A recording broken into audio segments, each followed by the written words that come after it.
We have an option where we could export unlimited gas and unlimited oil. No pipeline, with no ports, with no whales involved, with no trains, no trucks. We can literally just plug them in, export everything we want, right to market at absolute premium dollar.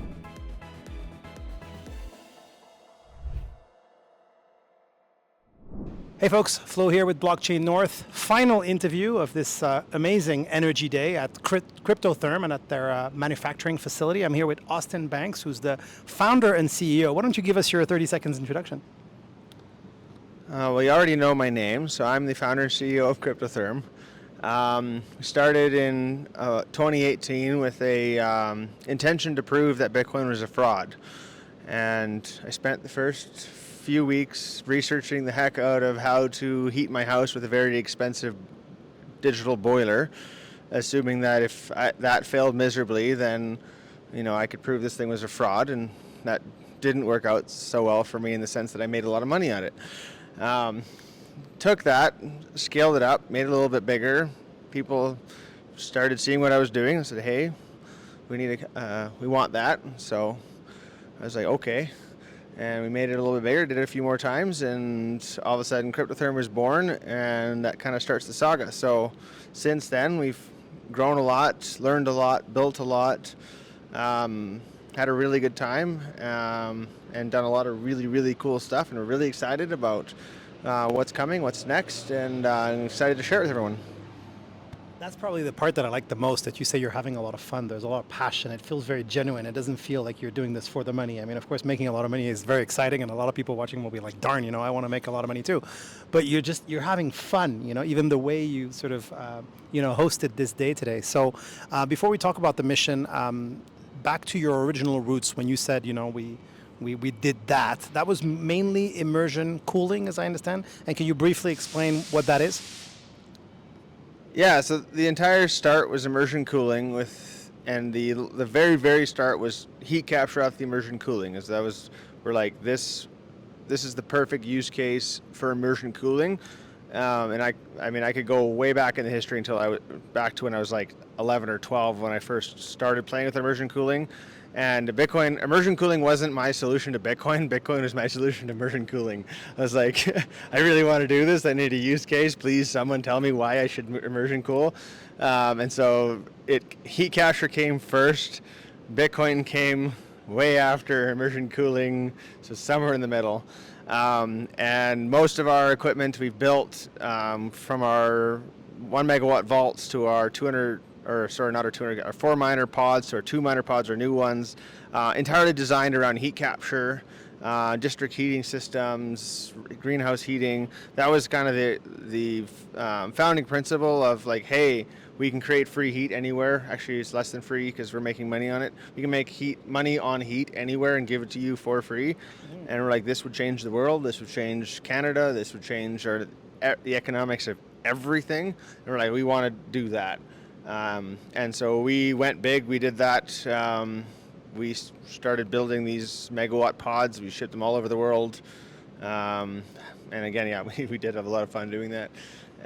So if I were to ask you, like, what business are you in, really? Because I feel like I could, name at least 5 fairly distinct businesses, like manufacturing, energy, Bitcoin mining, waste to heat or power. I mean, how do you describe to someone who knows nothing about Bitcoin mining in one sentence what business you are actually in?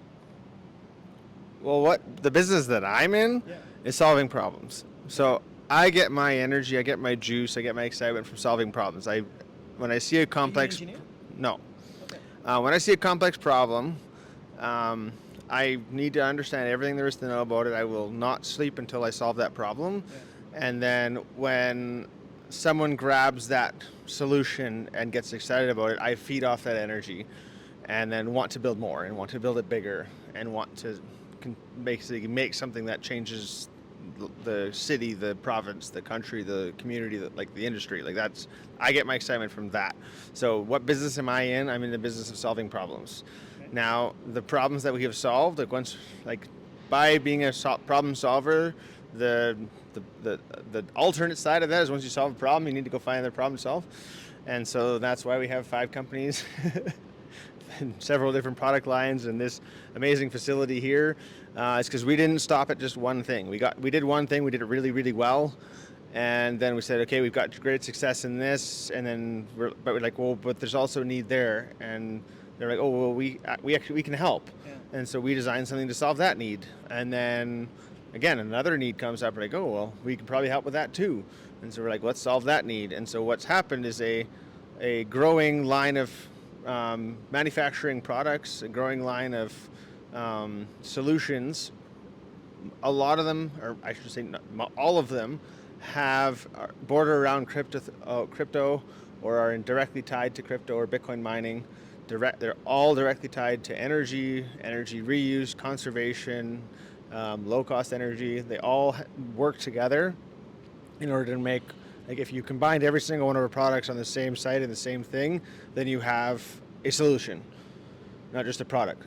And so that's kind of what we're really excited about. So yes, it's multiple products. Yes, it's multiple companies. But we're solving a larger problem than just one thing. Trying to solve cooling of servers is fun, is cool, it's great. It changes a lot of things, but there's a lot of other problems around that also needed to get solved, and things that we can also help with. So instead of just having one solution to one problem, we have a whole line of solutions and a whole line of products to solve a whole myriad of problems. Yeah. So, I mean, you disclose what you feel comfortable disclosing, but you said you've grown a lot. How do you measure that growth? Like for anyone who's, as I said, not involved in or invested, in Bitcoin mining, how would they see? Oh, that is a pretty big company, because I don't think your labor force is huge. Well, there's a whole bunch of different ways of measuring this. If we go back to the origin, like, started out with a project in my garage. Okay. That project in my garage took over the garage, then took over the Quonset, then took over the barn, and now my entire property is full of immersion mining containers spilling out to where the neighbors in the county are losing their minds. And then we signed a lease for a 65,000 square foot factory. So we went from 3,000 square feet to 65,000 square feet, which God's honest truth, I thought I was insane for doing this. I don't know why I did it if I look back, but I did it. I was like, let's go. It was less than a year before we outgrew that facility and had to grow and then move to this facility, which is about 2 years ago. We started out with, I think, around 90,000 square feet here, and then just recently expanded to 120,000 square feet. And still, like, we have enough room for what we're doing right now. We're very quickly going to run out of it. So, like, as far as space, and like space required and equipment that we operate, we've expanded massively. We also went from like 1 or 2 staff of my old company working part-time on my side projects, to now over 30 staff, full-time, high-paying tech jobs, manufacturing jobs, and some of them clumsier than others. Some of them clumsier than others. Yep. Let me ask you this. So you're a fast-growing tech/manufacturing business. You're also a family business. I hope you don't mind me saying that, but you're running the business with your partner Jessica, who I was lucky to interview when we were still Crypto News Canada 2.5 years ago. How is it to build a manufacturing business or a tech business in Canada today? Because the narrative tends to be, capital gains, lots of regulation. A lot of people are basically leaving the country, and you're building here in Canada in manufacturing, which, if we're honest, other than the auto industry, Canada isn't really known for. We're more known for exporting molecules, exporting, wood or agricultural products, for example. Yeah, well, I mean, you said it before, and I probably shouldn't say this, but you said it before. Like, it seems like I'm more in it for the fun and for the tech versus the money, and a lot of that range true. Like, I'm not in here to build a fortune. I'm not in here to make a whole bunch of money. I'm not in here to leech off the company. I mean, I'm here to design cool stuff and make a change and make an influence. And Alberta is a great place to do that. Now, can the government help? Can we change things to make it more profitable so that some of the money that we make can stay in the pockets of the company? Absolutely. They do make it a lot more difficult, and we would have a lot more growth, and a lot more would have come out of this facility and other facilities if it weren't for some of the projects or some of the policies and stuff that are in place. But that said, the culture here, the mindset here, the opportunity here, the abundance of energy here, there's a lot of things going for it that are worth dealing with the things that aren't so great. But the things that aren't so great could easily be solved. Yeah. So Let me ask you this. So you did start with a bit of a call to action that, governments, perhaps provincial and I'm sure also federal, could do more. And today, during your mission, which we'll talk about in a minute, we had Marathon here, we had Foundry, we had some major, basically potential international investors, that, are obviously asking themselves, looking at what you're doing here and meeting other companies, should we invest in Alberta or Canada? What I mean, I realize you're not a government guy or advisor, but you must have some ideas as to what government could specifically do to facilitate the growth of companies like yours already in Canada, but perhaps also to attract more investment in the crypto space more broadly. yeah, well, even just at like today, there's representatives of probably 30 or 40 billion dollars worth of pocketbooks. Over the course of this week, it's probably 80, 90 billion. I've involved in some potential projects that are like in the hundreds of millions, which are tiny compared to what these guys do. And the whole narrative, like what every single one says, is, well, I hear this from this one thing from one person and one thing from another person. Like, what's your unified story?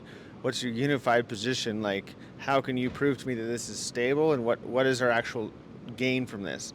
And all of them, like, the unanimous, they're like, we know that there's the opportunity exists in Alberta for us to like massively increase our investments, but not only massively increase our investments, but to move their homes here. Be like, this is the largest part of our investment. So like, we want $50 billion in power assets and mining assets and data center assets in Alberta in the next 5 years. We got to get our act together.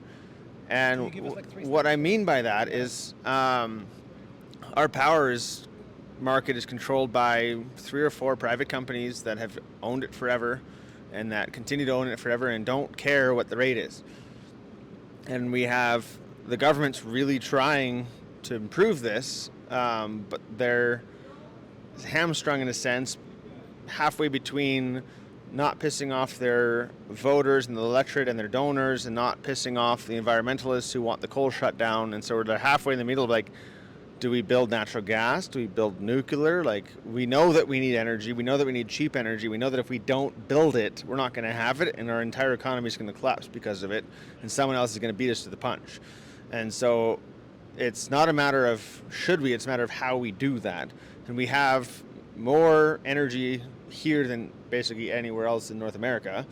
And so now it's per capita for sure, per capita, and just like in total, like we could take the hash rate here. We like Bitcoin could be the hub of Alberta. If Alberta provincially and if the federal government supported this or stayed out of our way, we could take tens of billions, hundreds of billions of dollars worth of digitally exported assets to the province. And all we have to do is get out of our own way in order to make that happen. And I don't remember who on the last panel said it. It might have been Michel Rempel, or I actually think it was Dave Yeager, interestingly, because he's an oil and gas veteran. And he was saying that, interestingly, we haven't found a way to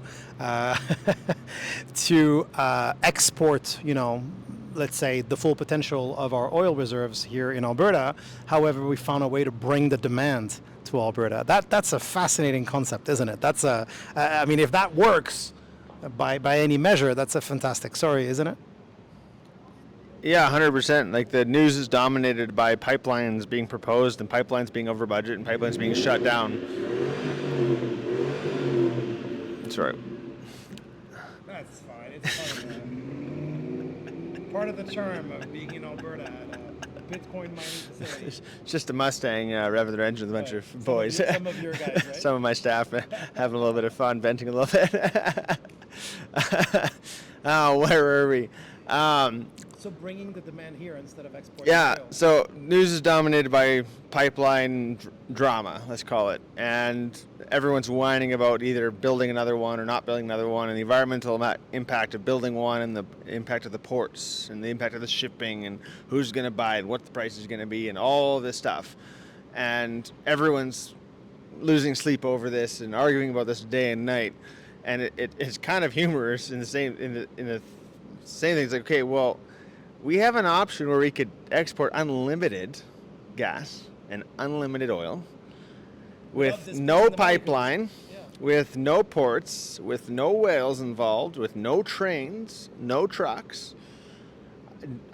We don't even need a fiber line. We can do it with Starlink. We can literally just plug them in, export everything we want. We can and right to market at absolute premium dollar. And what I mean by that is premium dollar in my mind is 3 to 4 times Henry Hub. So if they're selling it for $2 or $3 Henry Hub, well, let's just export it for $10 or $12. Why not? Oh, and save all the transportation, delivery, pipeline, political. Like just ignore all. Let's just dump that over. Let's not spend $100 billion trying to find export solutions. Let's just make $100 billion exporting it for 3 times the rate that the market's willing to pay, and we can just do it tomorrow. Like right now. Like we have everything we need to do. We just need to say yes. That's incredible. I mean, yeah, that is fantastic. I was thinking about the LNG Canada project, like the $40 billion of investment, years and years of red tape, and I don't even know that it's fully built yet. And I mean, I'm not saying it's not an attack on LNG Canada. It's just to say that this is actually something that we really need to think about more carefully. Finally, so you hosted a full day of the CBC's trade mission. We probably had, I don't know, maybe 80 people here today. Well, actually, there's 70 in the delegation, but in total, with the staff and everyone, like let's say just a bit south of 100 people. You gave a tour, which I think you did twice. Today of your facilities. Obviously lots of meetings happening, panels, there's a reception this evening. You also sponsored it, as I understand. Like, why did you do it? Like, what's the value for you? It seems like you have a great operation here. You don't have nothing to prove really to anyone. Is it because you want to support the industry? Is it because you want to perhaps find new partnerships? Is it all of the above, or is it something else? I mean, it's all of the above. Like finding new partnerships, new like-minded people, like-minded organizations in order to develop bigger projects. We've proven out all the concepts, we've proven out the tech, and now we're at the stage just like let's pull our bootstraps and go get it built. So that's a part of it. Also, the community engagement and moving the industry forward as a whole. I think it's super important, especially this event. Last year we did a similar thing. It wasn't quite to this scale, but the government policy that came out of it was 20 years in the making, never happening, and then we had this event and got it passed, which massively changed economics for our industry and other power generation industries in Alberta. And this year, the government response has easily 20 times what it was last year. The heads of all the ministries, the ministers that have been sent down, the premier coming down, this government support is I mean, it's a stark contrast from last year, which was amazing, and it's almost to the point where I'd say the government overwhelmingly supports this as an option, an opportunity, and a must for Alberta. The province wants, and the premier wants Alberta to export its energy, and it can't do that through the federal government, and so it needs companies like us, industries like ours, in order to do that. And finally, I'm going to ask you for maybe a bit of a crystal balling here or visionary thinking, which I think you clearly are a visionary. What you've accomplished already is amazing, and it seems to me you have a clairvoyance, if that's even a word, about the future. Like what? In your I don't want to say in your dreams, but in your deepest convictions, like about what this industry will look like in Canada, but even globally? I'm talking about, crypto, blockchain technology.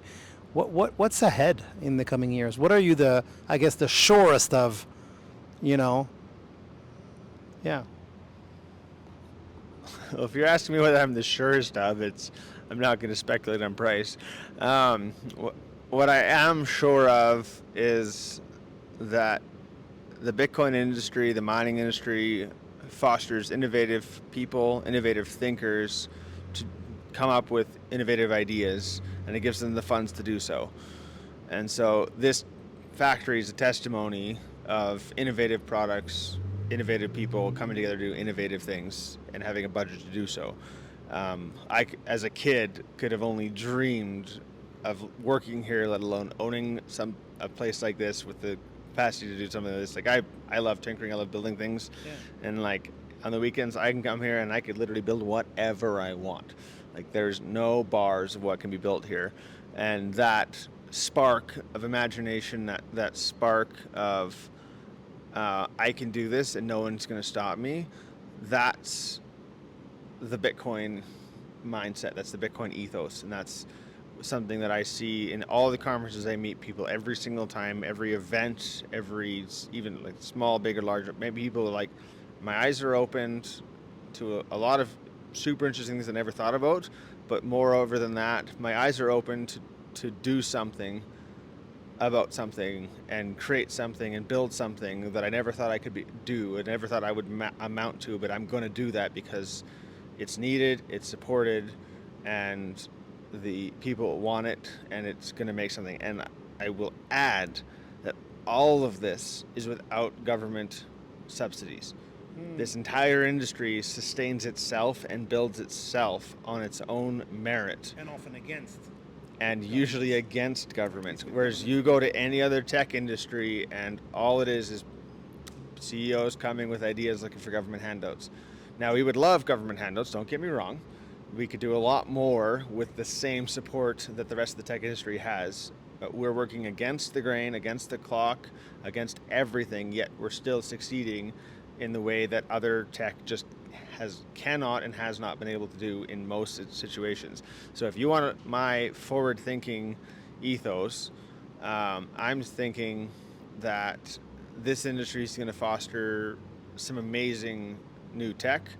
I'm thinking SMRs, obviously heat capture and district heating systems, like is going to become the norm. Bitcoin's going to foster that. Our power plants that are operating right next to industrial sections that are also burning gas to heat themselves while the power plant vents all of the gas is absolutely ridiculous. I think that area is going to come to an end where it's like you got a power plant, you got district heating, and that's it. There's no option there. So I think Bitcoin's going to cross the path there. Power prices, especially in Alberta, are going to come down because Bitcoin's going to drive it down. They're going to build power plants. They're going to build green energy. They're going to build infrastructure in order to suit themselves, and they're going to sell the excess whenever it benefits them. And what that's going to do is create a price ceiling on power. Our price ceiling as a Bitcoin miner is well within what the ratepayers would be absolutely stoked to pay. If that was our ceiling, everyone would sign that contract. And so if we create the infrastructure to guarantee ourselves that, and every time the grid goes above that, we bring it back down, that is nothing but net benefit for industry, for consumers, for taxpayers, for voters. It's nothing but net benefit to the province. In emergencies, we shut down, we give all the power back. Well, now all of a sudden we have gigawatts and gigawatts and gigawatts of excess power, and brownouts, blackouts, absolute thing of the past. Grid alerts, thing of the past. So cheap heat, cheap energy, innovation at a large scale, not only in Alberta, but in Canada, in the US, and across the globe. That's what's coming, and it's starting from Bitcoiners and from Bitcoin mining, and it's going to continue to leach into every single industry and touch everything in its path. It's going to benefit, improve, innovate, and make better and more efficient.